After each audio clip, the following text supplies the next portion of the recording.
Mr. Martin was an old man who lived alone in a small wooden house near a frozen lake. He had retired after many years as a ranger in a reserve near British Columbia. Every winter morning, he would walk along the shore of the lake to get some fresh air. One day, when the snow was completely white, he heard a faint cry coming from the middle of the lake. He approached and was shocked to see a bear cub trapped under the cold ice. It was shivering, its front paws clawing at the ice, trying to get out of the hole but failed. Mr. Martin looked around. There was no one else, and knew he had to act quickly. The ice was very thin, he could not go straight, so he had to approach slowly.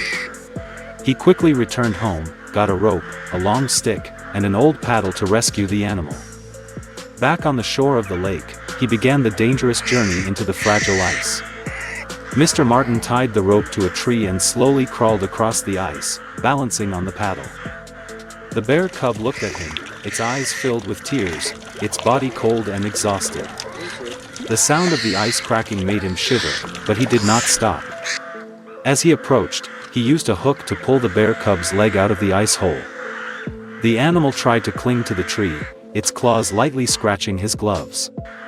The ice under his feet suddenly cracked, cold water pouring onto the ice surface. In a life-or-death moment, he used all his strength to pull the bear cub up. The bear cub lay motionless, soaked and shivering from the cold. Mr. Martin took off his coat, wrapped it around the bear's body to keep warm. Then he carried the bear cub in his arms, slowly dragging himself back to shore. The cold wind howled, his shoulders were numb, but he did not dare to stop. When he got home, he lit a big fire, placed the bear cub on the carpet near the fireplace. The warmth gradually spread, and he began to gently rub the bear's trembling legs. He named it Snowy, because its fur was matted with snow when he found it. The cub was still scared, its eyes occasionally glancing at him warily. Martin gently fed it warm milk with a small spoon and a fur-drying towel.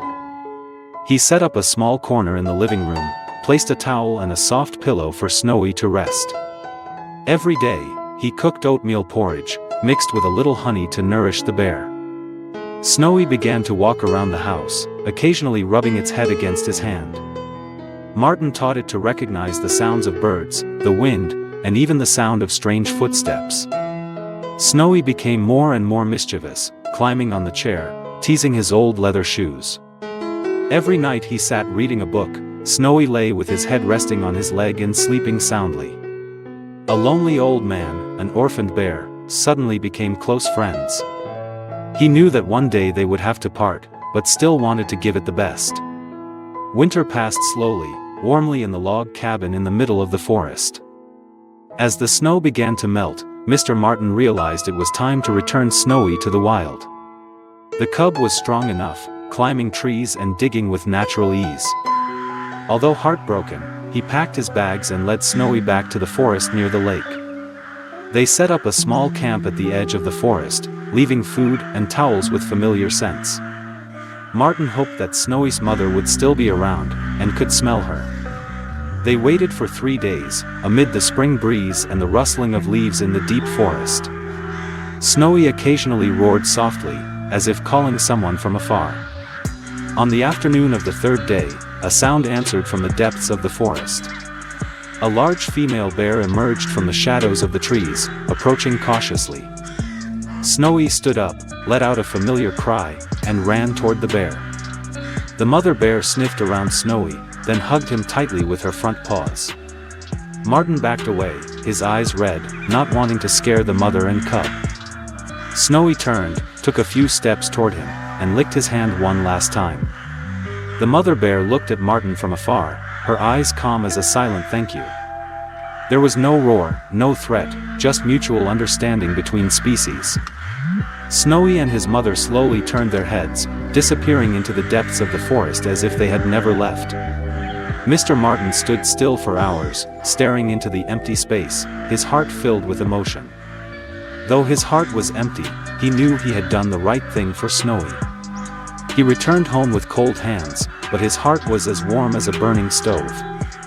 That night, he wrote in his diary, "Snowy has gone home, and I am alone." One morning in early spring, he opened the door to find a pile of fresh fish on the porch steps.